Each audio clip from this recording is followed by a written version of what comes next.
Oh, good morning, beautiful people. Welcome back to LoveBabz, Love Talk on Babz Rawls-Ivy. Well, I am delighted to talk to Ricardo Gutiérrez. Did I say that right, Ricardo?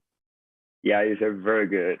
Oh, thank you, thank you. So Ricardo Gutiérrez is a New Haven-based artist specializing in acrylic on canvas. He was born in Apartado, Colombia. I said that right? Apartado, Colombia, yeah. Yes, Apartado, Colombia. His work is influenced by nature and culture of the African and indigenous people of Yoruba, a Caribbean region of the country overlooked by those on the mainland. The medium to apply paint on the canvas ranges from brushes and sponges to construction tools, even his hands. Ricardo constantly experiments with textures and patterns and tries to carefully balance his love for his country and his traditions with what breaks boundaries and what is new. Welcome. Nice. Thank you. Thank you for having me here. I'm so excited to have you because you know what? You got the King Lanson portrait that you did, which is going to become, I guess, in the permanent collection. Yeah, it's going to be a permanent collection at the museum, New Haven Museum. Yeah. At the New Haven Museum. So they gave me Julie Winkle said, "Oh, I think there's somebody you might want to talk to because this portrait is going to be on display here and it's going to be part of the permanent collection." And I'm telling you, it's gorgeous. And I haven't seen it in person yet. Thank you. I'm going to go see it in person. But the pictures are beautiful. I mean, the pictures that they sent me are gorgeous. Like, it is stunning. So tell me, what is it about Mr. Lanson that just called you to create his portrait? So last year I have an exhibition in North Haven. Actually, I called my exhibition Urabá, the region from I come from, and how you read before. My inspiration is from indigenous and Black people. So when I finished my art show, Laura Clark and David Sepulveda, they came to see my artwork because they were looking for local artists to work on William Lamson for New Haven side projects. So they wanted to see my artwork, and Laura informed me very enthusiastically about William Lamson's story. And I connected his story with the Afro-Colombian history during the same time.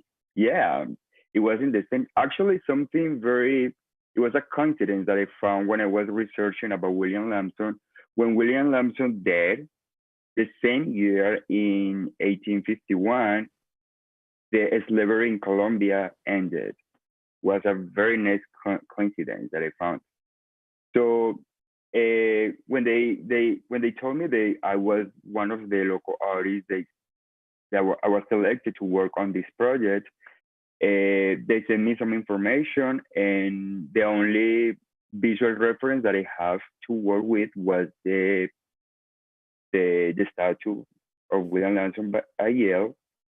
And I was looking for more. I'm a visual artist, so I like to see everything visual. So I went to internet. I was looking for more like visual reference, but I didn't find anything. The only one was the statue of Yale, and oh wow! So okay, I want to work with a side project, and I need to know more. I need to see more about him. And I didn't find anything. I was looking and looking on internet. You know, on internet you can find anything, but I didn't find any visual reference. So, and I went, wait a minute. So I'm a visual artist. I can create his portrait. And I used the only reference that I found was the statue by Yale, and I create this That's nice very interesting portrait. because Dana King, who did the sculpture, Yeah. Black woman from Oakland, she couldn't find anything on him either. And so she looked at Black people of that time and Hmm. started to piece together his look. So I I find was, that interesting that you did the same thing. yeah, and I was very interested also to know from where she got the visual because they, Dana, right? Dana. Dana. Yeah, because she did a very nice job. Actually, if you see in her sculpture of William Lambson, she put like a little scarf here in his eyebrow, and I did the same thing in the portrait. And this is very nice. I don't know if he had that on his when he was alive, but I just found very interesting to do the same scarf and like to give the scarf. So I think this scarf is gives some character to the portrait too.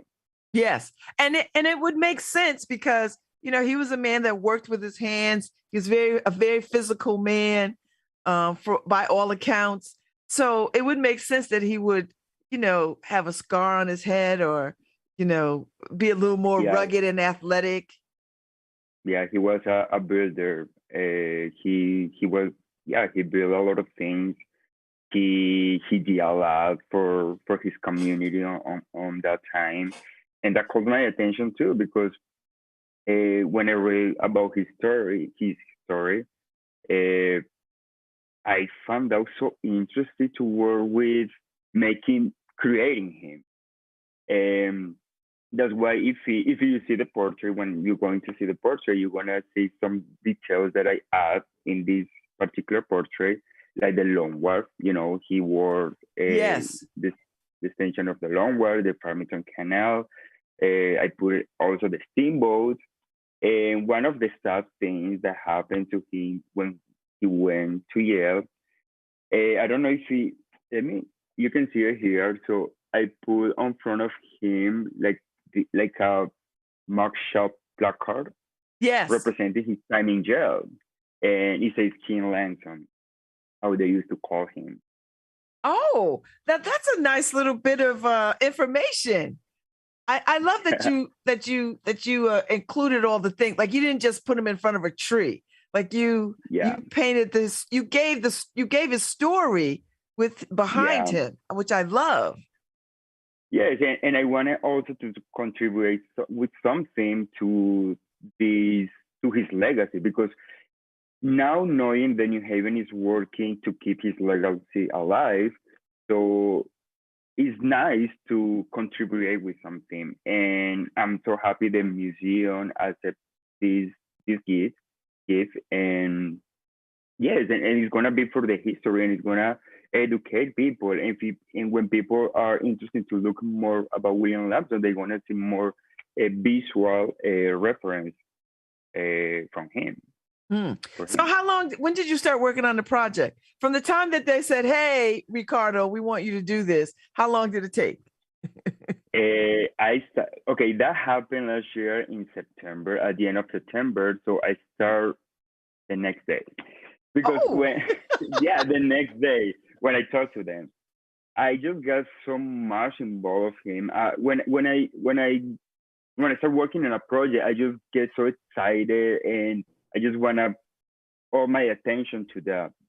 So the first step was researching a lot. I had to research a lot. Then I was doing a lot of sketches from the statue, uh, and then choosing colors for his skin, for the clothing, for the little expression in his face.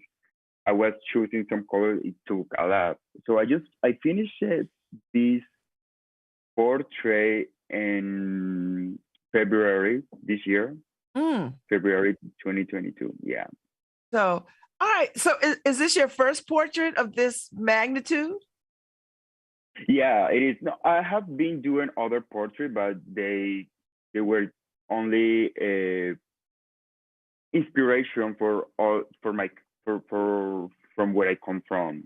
But this one was the first one with this huge magnitude and this huge impact in New Haven and in the Afro American community.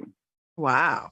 So tell me, how long have you been an artist? Like, when did you know that you were an artist and that this would be your mission, your calling, right? Like, this is what you'd want to do for your life.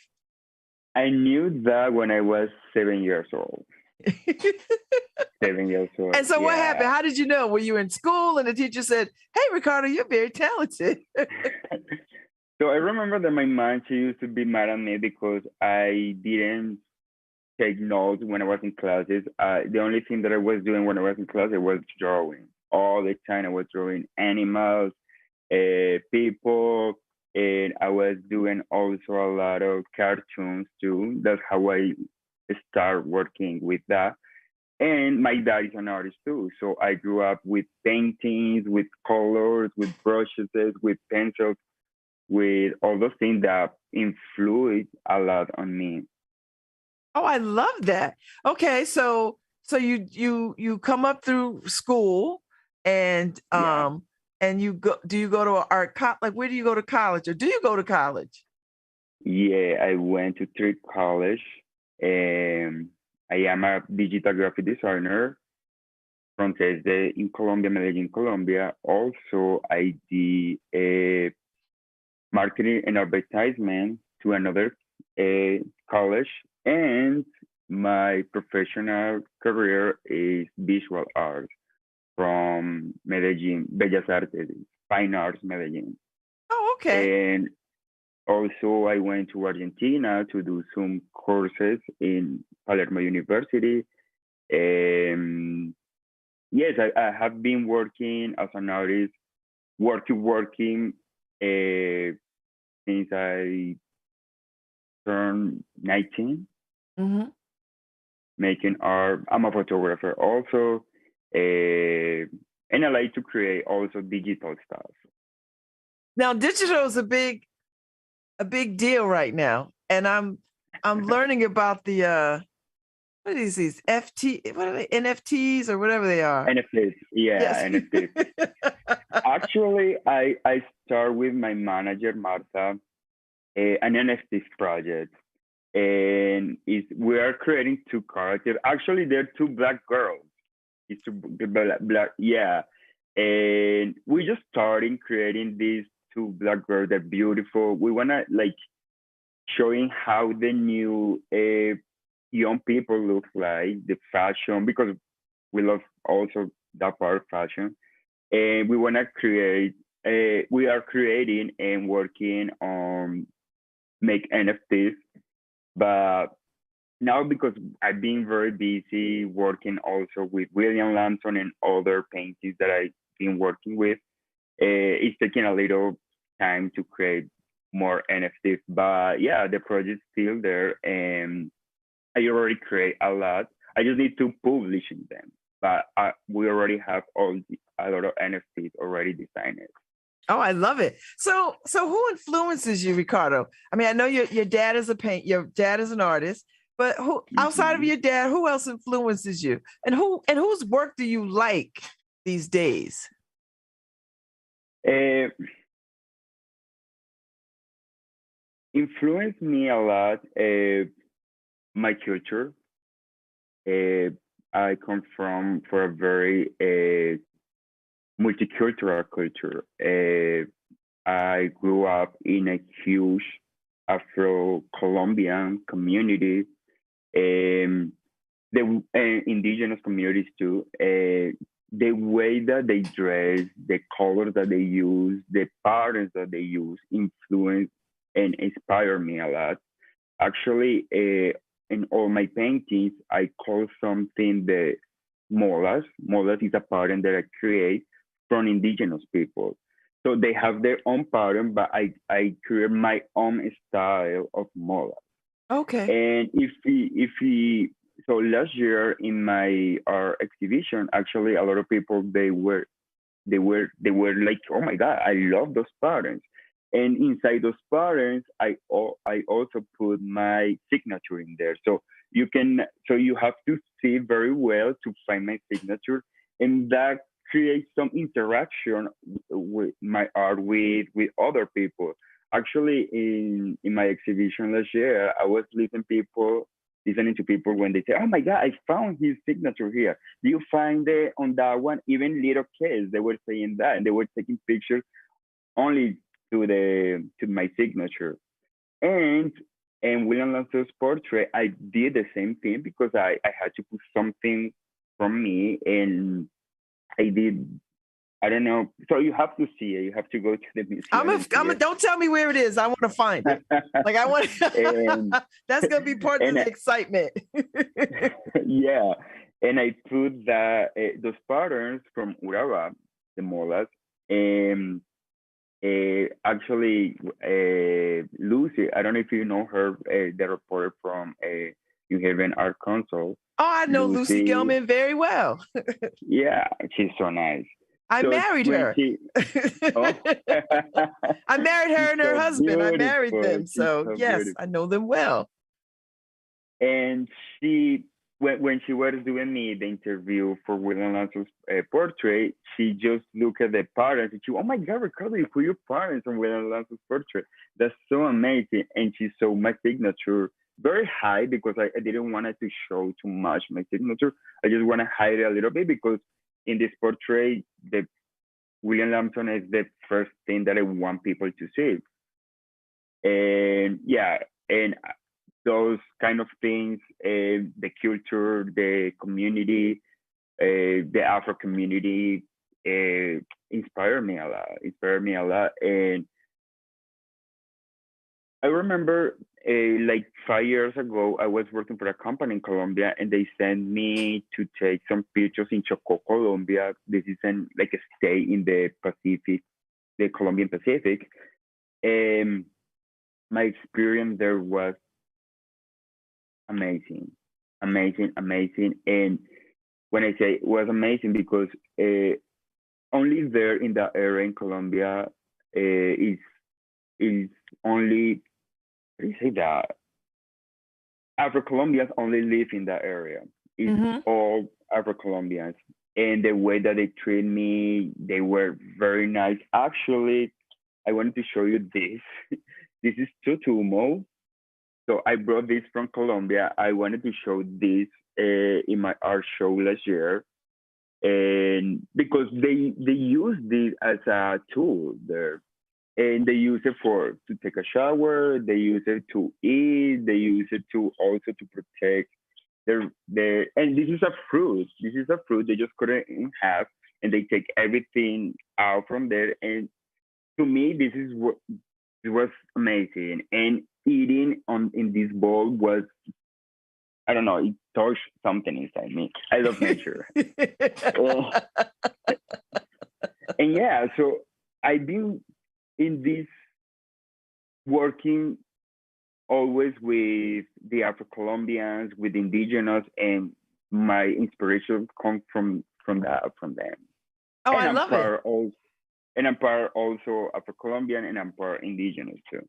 Oh, okay. So yeah, my inspiration comes from that. So do you have opportunity, Ricardo, to go see other artwork from other artists? Like, do you go to galleries? Do you follow other artists? I do follow a lot of artists. I do, but inspire me a lot. I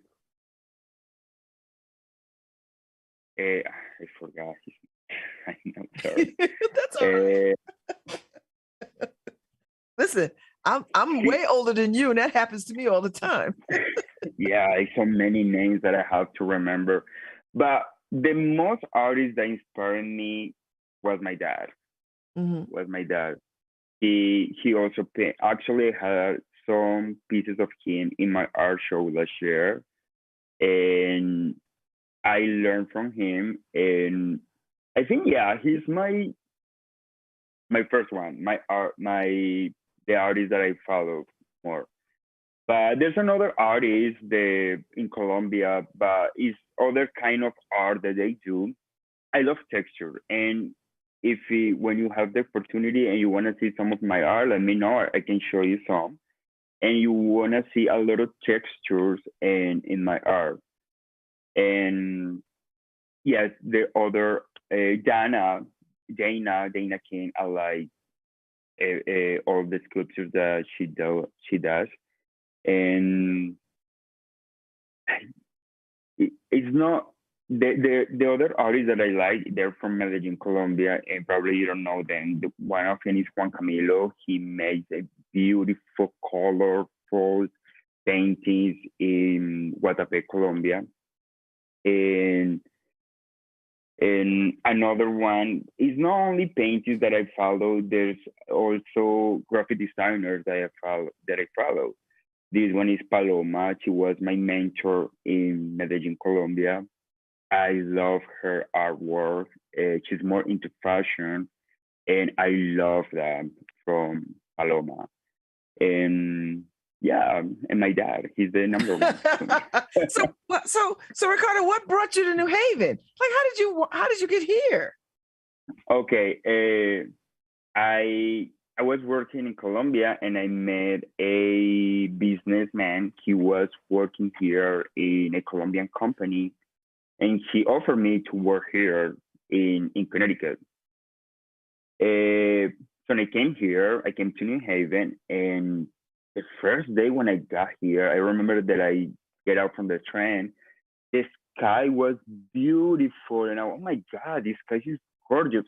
Actually, yeah, in the painting of William Lantern, you want to see the sky that I put there, because Connecticut has a beautiful sky, and then I saw the same blue in the car places, and oh my God, look at the sky here. It's beautiful. So that was the first thing that I loved about New Haven. Then I was walking around, and so many art. New Haven is very artistic and inspires me. And I was living very close, actually, to it was in downtown, close to the statue of William Lambton on Trumbull Street. And I used to do my meditation every morning, walking around downtown. And every time when I was exploring New Haven, I was falling in love. And no, you know what? I want to live here. And I decided to live in New Haven. And the food here, the people here, they make me feel home. And yeah, I actually, a lot of friends of mine, they say, oh my God, you're living in Connecticut. Why Connecticut? You can live in New York, you can live in Boston, you can live in Miami. I have also family in Michigan and Florida, but no, Connecticut, I like it and I love it. And I like because every season is different and show you different ambiences. And New Haven has everything, have good restaurant. It's like a little New York, and also is located in between two big cities, Boston and New York. So yeah, I think New Haven to me is a perfect city. I will have to agree with you, Ricardo. Yeah, passions me. I don't want to say too much, but I want to make another exhibition, hopefully next year, and it's going to be about Connecticut and New Haven. Oh, I would love that. That would be so cool, because I haven't seen your work, so I would love to see your work and see it displayed somewhere, and talk more about, how you are inspired and what moves you to paint. So do you don't have to choose between doing the digital work or doing the actual painting work? Like, you get to do both, or do you choose? I don't know. No, it depends what I'm feeling in the moment. Yeah, sometimes I just want to be in the computer and just create digital stuff, and sometimes I like just take my day and paint and paint and paint and paint and paint, and even I don't see the time. The time is too fast and sometimes I don't know what time is because I'm just concentrating painting, but it depends my mood in the moment. But I love both. I love both, and also photographs. I love taking very nice picture of nature and also fashion photographs.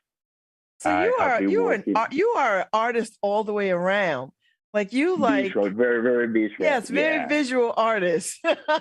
So is there before I let you go, is there any sort of artistic expression you'd like to work on? Like is there some burning thing that you like to capture or paint or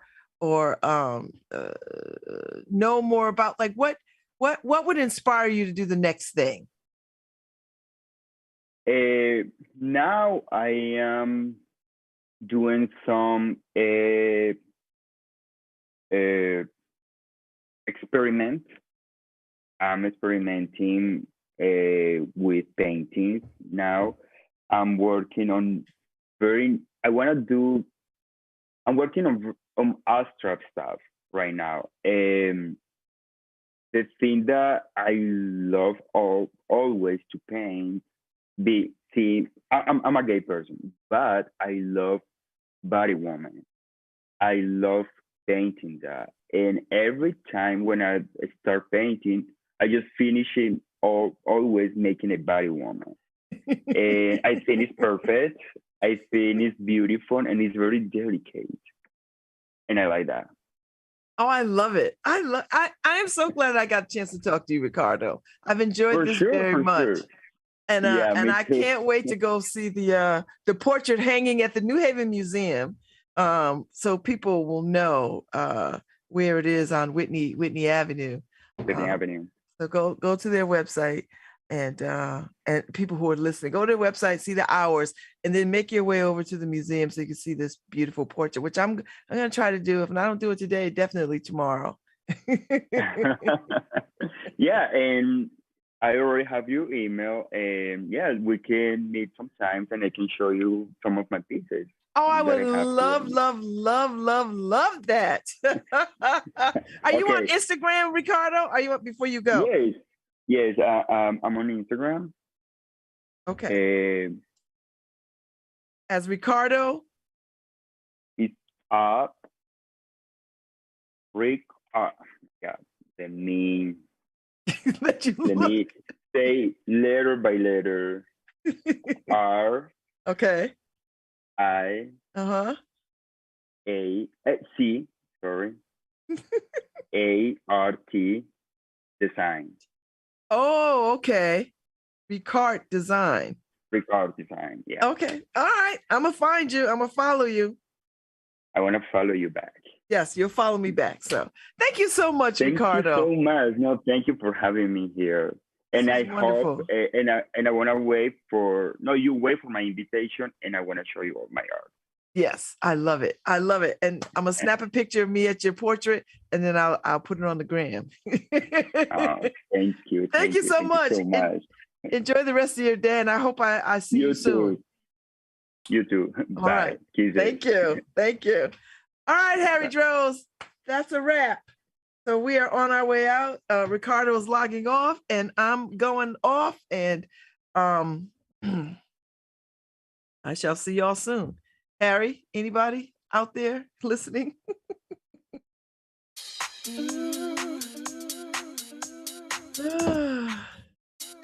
That was good. So if you go to the New Haven Museum, you can see the pictures. So I did have pictures, but Harry didn't get an opportunity to get them up. But they are gorgeous. The portrait is gorgeous. So I'll see y'all soon.